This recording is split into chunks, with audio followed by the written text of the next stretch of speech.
30 كأس الأمم الإفريقية. سي عبد الرحيم، أهلا بك. اهلا وسهلا ومرحبا، تحياتي للضيوف الكرام والاخوان والاصدقاء ديالي السي خيري، وانا اتبع البرنامج ديالكم بكل صراحه في مستوى جيد وعالي، وكنتمنى ان شاء الله نزيد اضافه للمقابله للفريق الوطني المغربي.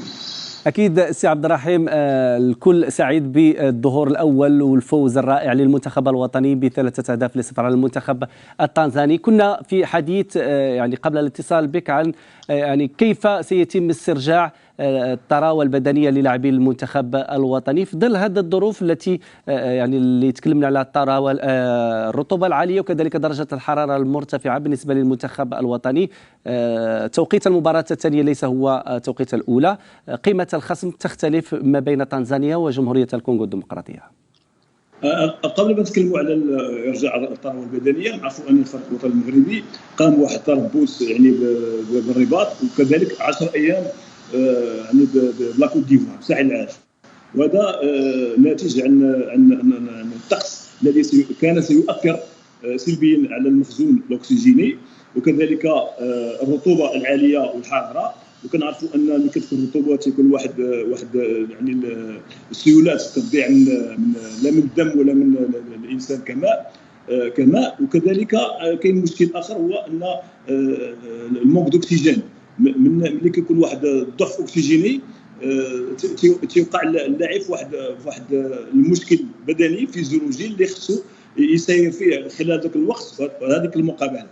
دونك الحمد لله اننا خدينا تجربه منذ 10 ايام، لعبنا مقابله وديه وعرفنا ما يمكن ان نسيروا خلال اللقاء القادم اللي هو في نفس الوقت. البارح الحمد لله ان الفريق كان في قمه العطاء ديالو البدني التقني والتكتيكي، لم نرى يعني الارهاق على عده لاعبين نظرا للتغييرات اللي قمنا بها، طريقه اللعب اللي سيرنا خلال الشوطين ولا سيما في الشوط الثاني، بحيث نزلنا الايقاع وفعلنا الايقاع، رغم اننا غيرنا طريقه اللعب من 4-1-4-1 دفاعيه. البارح كانت 4-1-4-1 هجوميه مع الضغط على حامل الكرات، تغيير المسافات، تقزيم يعني الممرات على اليمين واليسار باش ما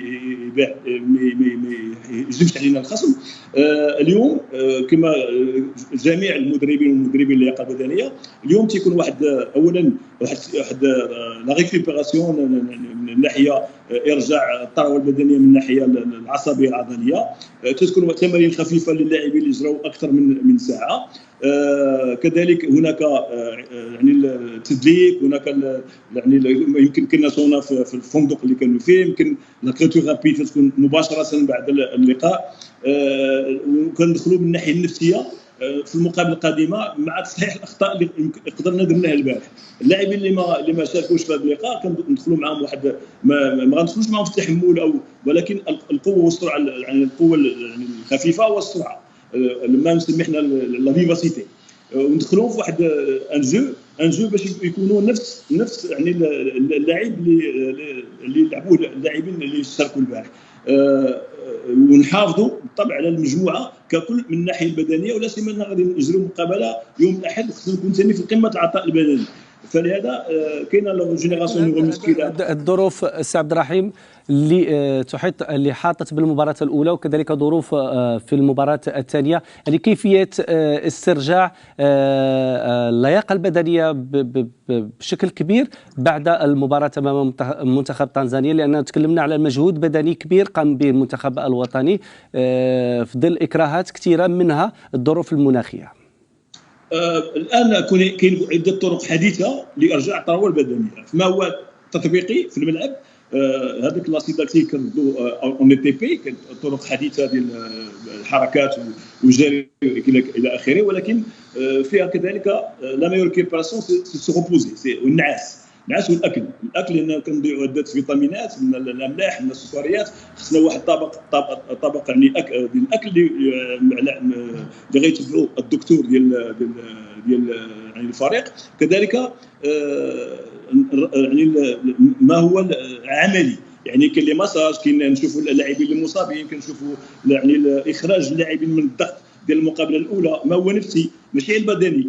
وكذلك اللاعبين اللي ما شاركوش ندير لهم واحد الحصص ما غتكونش فيها قوه التحمل او الجلد، ولكن غتكون فيها بعض الحركات لاحياء اعضاء العصبي باش يكونوا في قمه العطاء حتى هما يوم المقابله. ما اجرى صحيح بعد يعني تنسمح لنا لو جو باش يدخلوا في واحد باش يلقاو لي روبير ديالهم، ولكن اليوم العمل ديال المعيد البدني مع الطبيب مع الراحه التامه خلال هاد 24 ساعه. وتنظن ان شاء الله ما عندناش مشكل، لان الان في لي جي بي اس اللي كنديروا للاعبين كنعرفوا اللاعب شحال ركض خلال اللقاء وشحال خصو الوقت ديال ريكوبيراسيون، دونك ما عندناش مشكل، لان حتى اللياقه البدنيه صارت انديفيديوال ما بقاش كوليكتيف.